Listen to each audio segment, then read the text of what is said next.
আসসালামু আলাইকুম, সবাইকে রাহিস ক্রিয়েশন অ্যান্ড ব্লগসে স্বাগত।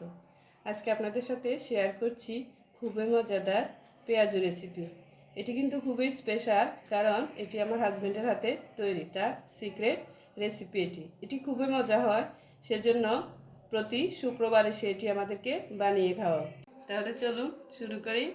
প্রথমে দিয়ে দিবে ধনে পাতা, তারপর কাঁচামরিচ, পেঁয়াজ একসাথে কেটে রেখেছে সেগুলো দিয়ে দিবে।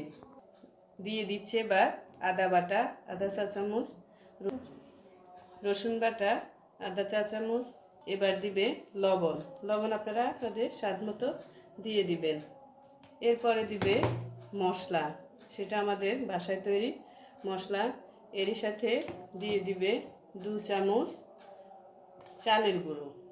চালের গুঁড়ো দিলে পেঁয়াজটা অনেক ক্রিস্পি হয়, আপনারাও দেওয়ার চেষ্টা করবেন। তা সবগুলো উপকরণ ও ভালোভাবে মেখে নিচ্ছি, কারণ মাখানোটা এখানে খুবই ইম্পর্টেন্ট। মাখানো ভালো হলে পেঁয়াজটাও অনেক মচমচে হবে এবং খেতেও দারুণ হবে। এখন দিয়ে দিচ্ছি একটু হলুদের গুঁড়া। হলুদের গুঁড়া দেওয়ার পর আরও ভালোভাবে মেখে নেবে। দেখুন, মাখানোর পর লুকটা এরকম এসেছে। চুলাতে আগেই কড়াই বসে রেখেছিলাম, এখন দিয়ে দিচ্ছি তেল।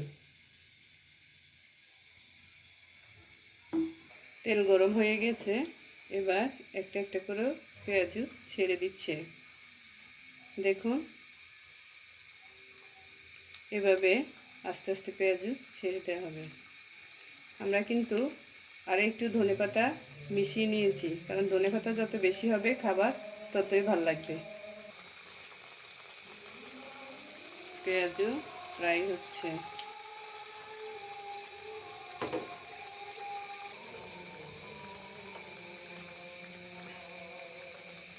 এবার ও পেঁয়াজগুলো উল্টিয়ে দিচ্ছে।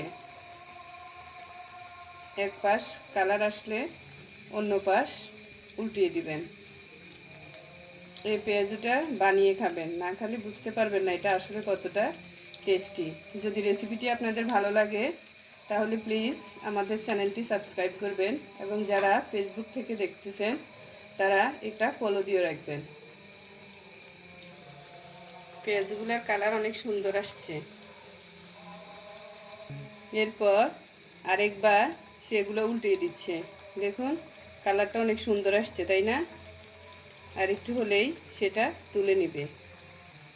পেঁয়াজু ভাজা হয়ে গেছে, এবার সে তেল ছেঁকে এগুলো তুলে নেবে। অনেক সুন্দর হয়েছে পেঁয়াজগুলো। এবার এগুলো প্লেটে তুলে নিচ্ছে। এরপর আরেক ব্যাচ দিয়ে দিচ্ছে। আরেক ব্যাচ তেলে ছেড়ে দিয়েছে। পরের ব্যাচটাও সে একইভাবে ভেজে ব্রাউন কালার করে তুলে নিচ্ছে। দেখুন, পেঁয়াজগুলো অনেক ক্রিস্পি হয়েছে। কতটা ক্রিস্পি হয়েছে আমি আপনাদেরকে খেয়েও দেখাচ্ছি। দেখুন, অনেক ক্রিস্পি হয়েছে। সবাই ভালো থাকবেন। আল্লাহ হাফেজ।